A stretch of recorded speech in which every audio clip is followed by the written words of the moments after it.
Assalamu alaikum wa rahmatullahi wa barakatuhu. Jama'a maza da mata masu kallon mu da sauraron mu a duk inda kuke a faɗin duniya, barkanmu da warhaka.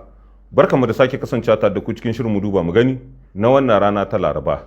Ɗaya ga watan Zulhijja, hijirar Annabi Rahama tsira da aminci Allah su ƙara tabbata a gare shi daga Makka zuwa Madina na da shekara 1446, wacce ta yi daidai da 28 ga watan Mayun shekara ta 2025 bayan aikuwar Annabi Isa alaihi salam.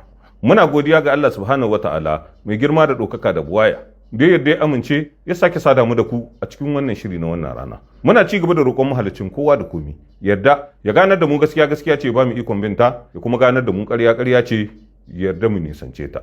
Ya ba mu lahiya da zaman lahiya da kwanciyar hankali da arziki da wadata cikin ƙasar mu ta Nijar da ke ci gaba da fuskantar taɓarɓarewar al'amura sakamakon karan aikin ranar 26 ga watan Yulin shekara 2023 da ta gabata, inda Cani da shi da kumbaganin shi tare da haɗin gwiwar wasu mayagurben 'yan siyasa suke ci gaba da yin garkuwa da zababben shugaban ƙasa, shugaban jamhuriya Muhammad Bazoum, gami da mai ɗakin shi, da minista Hamma Adamu Sule, da Musa Cangari, da Alasan Intanikar, da sauran 'yan gwagwarmaya nan da can a sassa daban-daban na ƙasar mu. Kakin mu tsunduma gadan-gadan cikin shirin namu na yau, sai mun miƙa gaisuwar ta'aziyya zuwa ga 'yan uwa da amannan arziki da kuma 'yan gwagwarmaya gaba ɗaya baki ɗayansu a duk inda suke a faɗin duniya sakamakon rashi da muka yi na ɗan uwanmu abokinmu Shati Malami da ya rasa rayuwar shi a can ƙasa mai tsarki sakamakon wani hatsarin mota.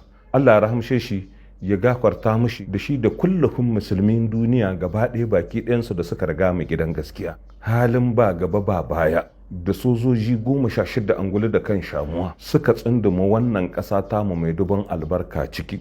Jiyoyin wuya sai ci gaba da tashi suke ta yi bayan tarzomar da aka yi tsakanin 'yan kabu-kabu da jami'an tsaro a birnin Zandar ko a garin Mai Nasaruwa ta ƙaddama ta muske sakamakon korafin da al'umma suka yi na cewa maci ya yi yawa.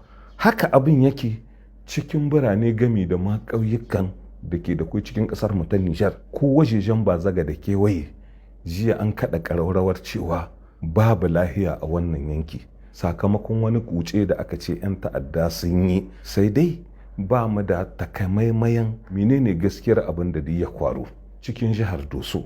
Abubuwan da kenan suna kwaruwa suna ƙarawa, suna tayar da hankalin al'umma kasancewar 'yan kwanakin baya-bayan nan hare-haren ta'addanci da ɗane-ɗanen min sun yawaita a sassa daban-daban cikin jihar ta Doso. Sannan a hankali abin na ɗaukar wani sabon salo bayan kamarin da ya cikin jihar Talabiri, cikin jihohin Tawa da Doso abin na tayar da hankali matuƙa. Ba a wuce sa'o'i 72 da faruwar wani ƙazamin harin ta'addanci a can Ikinewan sai gashi a shekaran jiya an ba da labarin cewa wajejen karfe 3 na rana 'yan ta'adda sun kwarma wata tawagar jami'an tsaro FDS kinmu na fan sojojin ruwa da ke sintiri wajejen Falmai cikin jihar Doso a wani yanki da ke dab da gabar ruwan Isa. A cewar majiyoyi da ke kusa da tsaro, 'yan ta'addan sun kwarma wani ayarin sojojin ruwa ke cikin kwale-kwale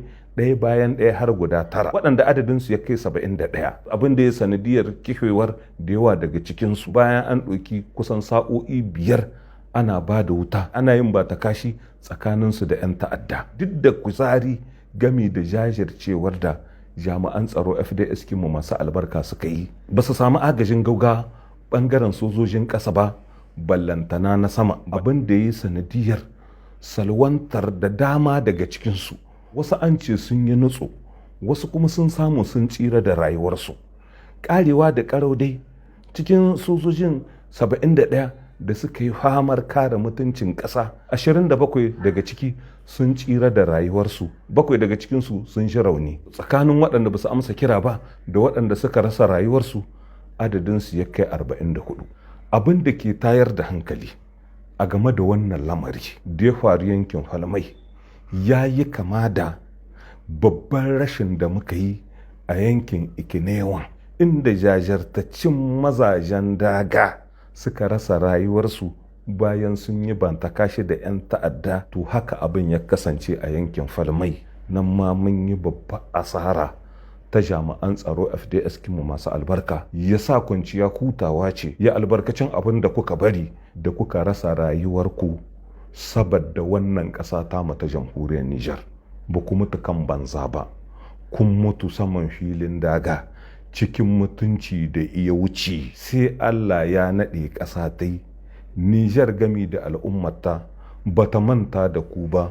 Muna muku kwatan Allah ya shahe ƙasa goshinku, ya sa aljanna ce makomarku a daidai lokacin da wasu daga cikin abokananku suka zaɓi su zamana cikin birrika suna shan AC, sun yi rubda ciki da dukiyar ƙasa sun maida ta tamkar ta gado. Wasu daga cikin abubuwan kumiya da suka aikata shine rashin ba ku agajin cikin gaugawa a lokacin da kuke ƙoƙarin ku kare iya wuce da mutuncin wannan ƙasa ta mu ta jamhuriyar Nijar. Sun kwammace su je suna musu Nijar. Akan haka lokaci yayi na 'yan ƙasa mu ankare mu lura mu gane. Ƙasa daban, sojoji 16 angulu da kan shamuwa daban, sannan jami'an tsaro FDS kinmu masu albarka daban.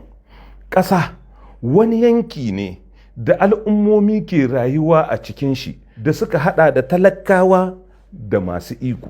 Kenan yin tur da Allah wadda da karan aikin ranar 26 ga watan Yulin shekara 2023 da ta gabata ai daidai ne, saboda lokaci gashi nan yana ta yanke hukunci. Sani da shi da kwambaganin shi da kuma wasu miyagun 'yan siyasar da suka gama kai suka aiwatar da wannan aiki, ba ƙasa gami da al'ummata bane suka sha musu kai. Kasancewar gasu an gane su ga hili, saboda daman ita ƙarya ramanta gajere ne, domin kore take ba ta ɗiya. Sun yi maturawa sheri da kasafin cewa su suka hana ruwa gudu cikin kasar mu ta Nijar, don haka ta'addanci yake karewa. Suna sace mana dukiyar ƙasa. Suka zargi 'yan siyasa akan cewa suna cin hanci da rashawa da handama da babakere. Sai gashi an kama barawo hannu cikin shikka. Rishin gaskiya da karyawa inda ba gaba, cin hanci da rashawa, taɓarɓarewar tsaro sai wanzuwa suke ta yi suna ƙarawa cikin ƙasar mu ta Nijar.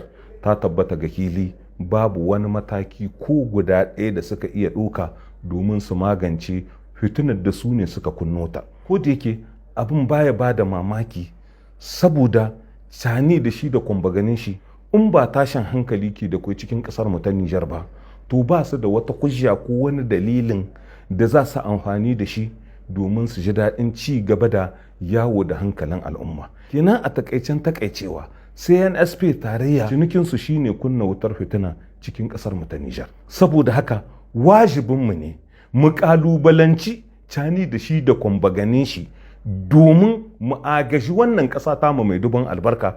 Kasancewar Sani yau watanni an shiga na 23 yana kwance cikin ɗaki, ba abin da ya sha mai kai, bai san halin da wannan ƙasa gami da al'ummata suke ciki. Kenan Nijar daban, Sani daban, jami'an tsaro FDS kinmu masu albarka kuma daban. Yanzu dai ta tabbata ga hili, jagorancin ƙasa ba aikin soja ba ne. In ba shi ba jama'a, ƙaƙa za a yi a ce a daidai lokacin da ƙasa makamanciyar tamu ta jamhuriyar Nijar take bisa hanya irin ta daina shan hitsarin wari, ana zamana lahiya, babu laihin zamana ballantana na tsaye, kawai saboda tsabagen sa rai a zo a ya matsar da tsarin zamantakewar jama'a. Yanzu gashi su da kansu ba su san inda za su dakwawa ba, sai suna hito ma mutane da wasu maganganu waɗanda bai kamata mutumin da ke kiran kanshi ma'ikanci ko magabaci ya yi sake irin waɗannan bayanan sirri su hito har su shiga kunnuwan talaka bawan Allah. Shine wannan message radio da muka gani yana yawo saman WhatsApp, ana kaɗa ƙararrawar cewa mutane su shiga taitayinsu su yi hankali, akwai yiwuwar a kawo harin ta'addanci cikin garin Yamai a ranar 1 ga watan Yuni, ko kuma ranar da za su cika shekaru 2 da aiwatar da karan aikin cin amanar ƙasa. Wace irin magana cewa ga jama'a saboda Allah? Har a ce wai ko kumandan na jandarmeri ya yi wani taron sirri na tattaunawa da sauran jami'an tsaro FDS akan a yi ƙoƙari a ɗauki mataki cikin makarantun horar da jami'an tsaro FDS da sauran barikokin sojoji domin daƙile abin. Kai karewa da ƙarauma inda kabbar take. A ƙarshen saƙon wai sai aka kwatanta mu mutane cewa a'a ba wai ana yiwa bane, wai tabbas nema abin sai ya kwaru. To wannan duka salo ne na ci gaba da ɓadda idan 'yan kallo irin na 'yan asoki kuludu. Kar amince cewa wagga hayaniya da ke da kwai tsakaninsu da malaman makaranta da suka lashe takobin cewa sai sun ga abin da ya hana tulu gashi, wadda an tauye musu nasu haƙƙi, dama mulki irin na kama karya a duk lokacin da ƙarhin shi ya ƙare sai ya irin abin ga na kare in ya lalace sai bar cizo ya koma tuni kamar tumki. An yi kama karyak, an yi ƙaryak, an yi ɓadda idan 'yan kallo duk sun ƙici. To yanzu kenan bari a yi amfani da taɓarɓarewar tsaro domin a saka rudani da firgici cikin zukatan jama'a, a hana yin mushanni, yin tashi mai kuɗai da tahiya irin ta jerin gwano. Barin kashi ciki baya maganin yunwa. Da wannan muka zo ƙarshen shi wannan shiri na wannan rana, sai lokaci na gaba idan mai girma ɗaukaka ya yarda.